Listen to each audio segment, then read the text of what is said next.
नमस्कार दोस्तों, हिंदी साहित्य के इतिहास पर श्रृंखला में हम कहानी विधा से संबंधित प्रश्नों को देख रहे हैं। इससे पहले की वीडियो में पार्ट 1 में हमने 10 प्रश्नों को देखा था। इस वीडियो में कहानी के आगे 10 प्रश्नों को और देखेंगे। आई होप आप लोगों को प्रश्नों की श्रृंखला अच्छी लग रही होगी। बहुत इंपॉर्टेंट क्वेश्चन है, इन्हें हल्के में मत लीजिएगा आप लोग। तो नोट्स बनाइए, अच्छे से रिवाइज़ करिए, बार बार रिवाइज़ करिए। हिंदी साहित्य वालों के पास और कोई ऑप्शन नहीं होता रिवाइज़ करने के अलावा, तभी याद होते हैं। तो चलिए शुरू करते हैं। प्रश्न संख्या 11, कहानी के कथन पूछे जाते हैं कि ये कथन किसका है। नई कहानी अंधेरे की चीख नहीं, अंधेरे के कारणों की खोज है। ये कथन किसने कहा है? कमलेश्वर ने।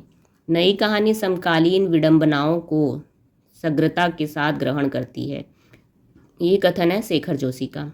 नई कहानी में कलात्मकता के आग्रह के साथ जीवन के अनछुए पहलुओं का चित्रण परिलक्षित होता है। ये कथन राजेंद्र यादव का है। नई कहानी में कलात्मक दृष्टि से जीवन के नए पहलुओं पर विचार किया गया है। ये कथन मार्कंडे जी का है। यहाँ पे मैंने 4 कथन एक साथ ले लिए हैं इम्पॉर्टेंट, तो इससे रिवाइज करिएगा। नई कहानी से संबंधित कथन भी दे सकता है। प्रश्न संख्या 12, डॉक्टर गणपति चंद्र गुप्त के अनुसार प्रेमचंद की कहानी में रचित प्रथम कहानी कौन सी है? तो कौन सी है? पंच परमेश्वर। ठीक है, ये किसके अनुसार है? डॉक्टर गणपति चंद्र के अनुसार। प्रेमचंद की हिंदी में रचित पहली कहानी है पंच परमेश्वर। लेकिन प्रेमचंद की जो ममता कहानी है उसको प्रथम कहानी किसने माना है? और ये ममता कहानी को ही इन्होंने प्रेमचंद नाम से लिखा है। तो इसका जवाब आप लोग कमेंट करके बताइएगा। पहले कहानी जो लिखते थे वो नवाब राय नाम से लिखते थे। ठीक है, ममता कहानी को इन्होंने पहली बार प्रेमचंद नाम से लिखा था। फिर है इन्हीं की कहानी कमल किशोर गोयनका के अनुसार प्रेमचंद की हिंदी में रचित पहली कहानी कौन सी है? परीक्षा गुरु। अलग अलग आप देखेंगे रचनाकारों ने, अलग अलग लेखकों ने इनकी पहली कहानी को अलग अलग माना है। तो किसका दे देगा उठा के, कोई भरोसा नहीं है, हमें पता होनी चाहिए जो मेन इम्पॉर्टेंट है। डॉक्टर नगेंद्र के अनुसार प्रेमचंद की हिंदी में पहली रची कहानी कौन सी है? सौत, जो 1915 में है। लेकिन प्रेमचंद की ओवरऑल पूरी अगर बात करें कि पहली कहानी कौन सी है, तो दुनिया का सबसे अनमोल रतन, ये इनकी पहली कहानी मानी जाती है, लेकिन ये उर्दू भाषा में थी। ठीक है, और ये वाली कहानी इन्होंने नवाब राय नाम से लिखी थी। इस कहानी से हमें राष्ट्रीयता का संदेश मिलता है, दुनिया का सबसे अनमोल रतन से। और सोजे वतन कहानी संग्रह में संकलित है, ये जमाना पत्रिका में प्रकाशित हुई थी।